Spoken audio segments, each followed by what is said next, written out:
ya desde enero, por lo menos en Artes, veníamos organizándonos muchos estudiantes con lo que fue el ataque a la cultura, el Inca. Fuimos parte de asambleas con trabajadores de la cultura, artistas de la provincia. Y también me parece que el veto fue un antes y un después, pero en diferentes asambleas ya veníamos charlando y creo que una de las conclusiones centrales fue la no confianza en el Congreso. Nos veíamos venir el veto, las negociaciones que hay por abajo de la mesa todo el tiempo. Y creo que lo distinto de la marcha de ayer, además de que efectivamente demostró que el movimiento estudiantil está de pie y es protagonista, es también cómo la construimos, que a diferencia de las otras movilizaciones, pudimos decidir a qué hora marchar para que pudieran acompañarnos un montón de trabajadores que no habían podido marchar en las otras movilizaciones que eran al mediodía, y con qué consignas también. En la Asamblea de Artes que hicimos, donde mocionamos construir esta asamblea interfacultades y también llevamos la moción y el mandato de base de poder marchar ayer. Fue muy importante esa construcción que venimos haciendo colectivamente y sobre todo en un momento en el que permanentemente el gobierno nacional busca que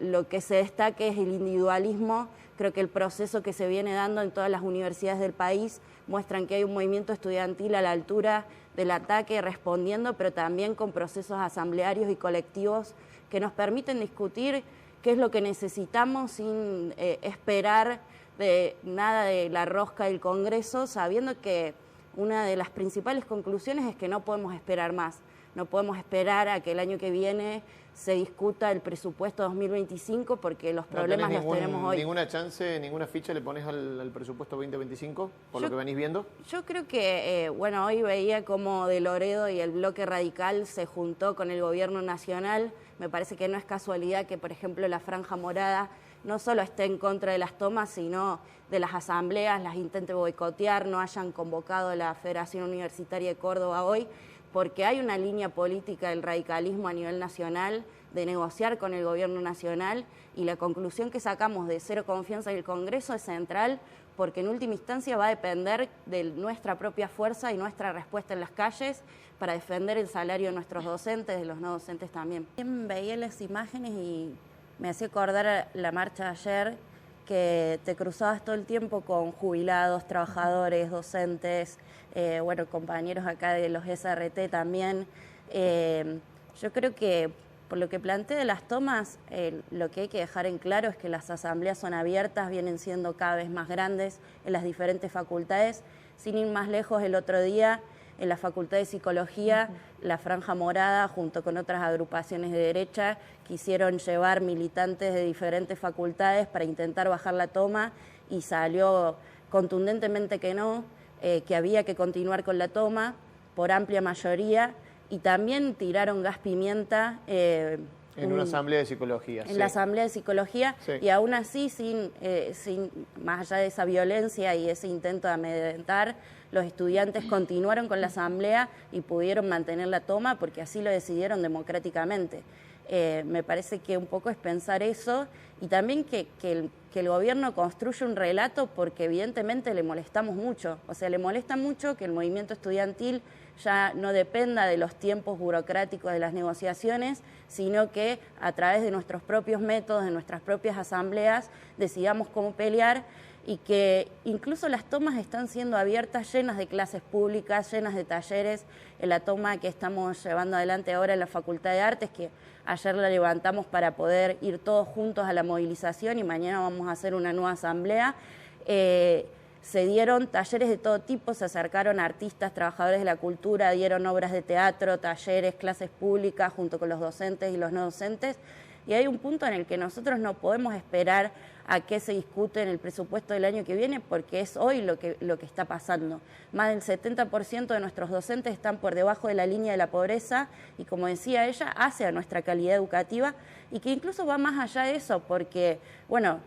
como muchos de los relatos inventados que se crea el propio gobierno de que la mayoría de los que estudiamos somos ricos y los pagan los pobres. Yo, por ejemplo, trabajo 30 horas semanales y cobro 220.000 pesos al mes. Estoy muy por debajo de la línea de la pobreza, y así pasa con muchísimos estudiantes que son primera generación, que están con trabajos precarios, que vienen de muchos gobiernos atrás, esos trabajos precarios, y lo sabemos, pero que también hace a pensar que peleamos no solo por la universidad pública, sino también por cómo están los trabajadores hoy, cómo están los jubilados.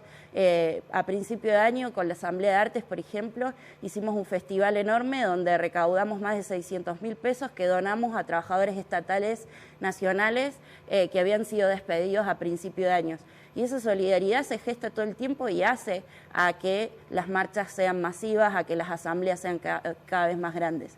Y lo último, por las auditorías, sí. Yo quiero decir nada más que si se auditara bien, sabrían, lo único que arrojaría es que lo que se necesita es que se triplique el presupuesto universitario para que las universidades funcionen de manera correcta, que la educación sea realmente gratuita y de calidad. Permanentemente se van diciendo y desdiciendo, y que si tiene que aclarar todo el tiempo es porque evidentemente el que aclara pierde. Yo creo que plantea, por ejemplo, lo del apoyo a las universidades, eso es evidente, todo el mundo, la gran mayoría de la población, de los trabajadores, de los estudiantes, apoyan las universidades públicas y se ve en las tomas, se perciben en las asambleas, cómo vienen a apoyar y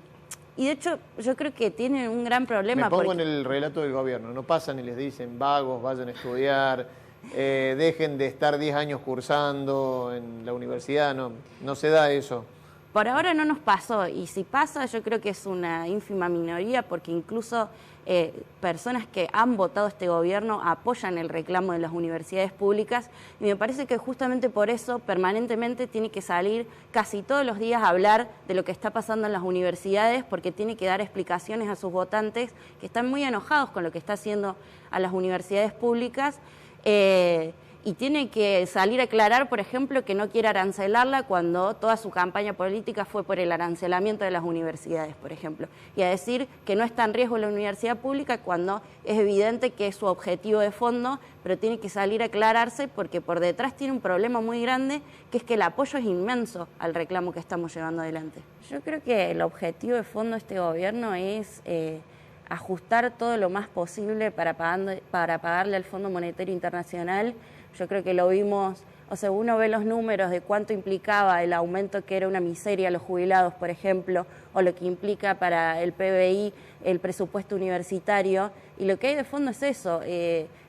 darle favores a sus amigos empresarios para que se fuguen toda la plata, perdonarlos después, que no pasa nada. Hay un punto que es ideológico, digamos, ¿no?, que ella lo viene planteando en general contra las universidades públicas, contra los trabajadores, pero después también quieren hacer pasar el ajuste por esto mismo que decía, y que son las dos cosas, porque no es solo lo que se ajusta a jubilaciones, lo que se ajusta en las universidades, de conjunto el ataque, los salarios están recontra atrasados,